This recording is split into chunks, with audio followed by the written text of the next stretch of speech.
इस समय ज़िले में किसान की समस्या खाद बीज को लेकर क्या चल रही है समस्या? इस समय ज़िले में खाद बीज के लिए बहुत ही मारी मार चल रहा है, क्योंकि सीधी ब्लॉक में लघु और सीमांत किसानों के लिए कुछ बीज जैसे उड़द के थे, मूंग के हैं, धान के हैं और कुछ ग्राम बीज योजना से बीज आते थे, वो अभी तक नहीं आए हैं। खाली एक धान आई है जिसकी कोई क्वालिटी नहीं दिख रही है कि ये कितने दिन की है, कैसी धान है, क्या नहीं है। और जब किसान बो चुके होंगे तब तक ब्लॉक में भी बीज आता है, तो वो बीज पता नहीं कि कहाँ चला जाता है।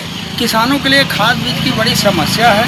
पहली बात तो एक नए नियम परिवर्तन से समस्या आई है। कुछ ऐसे काश्तकार हैं जिन्हें मालूम नहीं कि कहाँ कहाँ क्या चढ़वाना है। कुछ अधिया बटाई वाले काश्तकार जिनके पास ज़मीन नहीं है, उनको लिए तो बहुत ही परेशानी है। उनके लिए तो बिचौलियों के साथ ही संबंध बनाना पड़ेगा। बिचौलिए 1 का 1.5 लेते हैं तभी उनको मिलेगा। इसलिए ये खाद बीज की तो समस्या चल ही रही है, और ऐसा समस्या किसानों के लिए बहुत नुकसानदायी है, क्योंकि पहले जो चल रही थी योजना वो ठीक थी। ब्लॉक से कुछ किसानों को जिनके पास बीज नहीं होता था, अच्छे बीज मिल जाते थे। कुछ ग्राम बीज योजना से मिल जाते थे, किसान पैसा जमा कर देते थे, बाद में उनके खाते में लघु सीमांत किसानों के पैसा आ जाता था।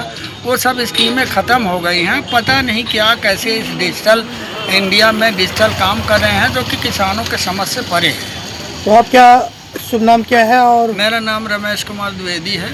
मैं सीधी ब्लॉक के अंतर्गत आता हूँ, और मेरा तो सरकार से यही अनुरोध है कि लघु और सीमांत किसानों के लिए जो योजनाएं चलाई जा रही थी सीधी ज़िले में, उन योजनाओं को बंद न किया जाए। अब चूँकि अधिया और बटैया वाले काश्तकारों के लिए तो खाद मिलना मुश्किल हो जाएगा, उनके लिए बिचौलियों से ही मिलना पड़ेगा।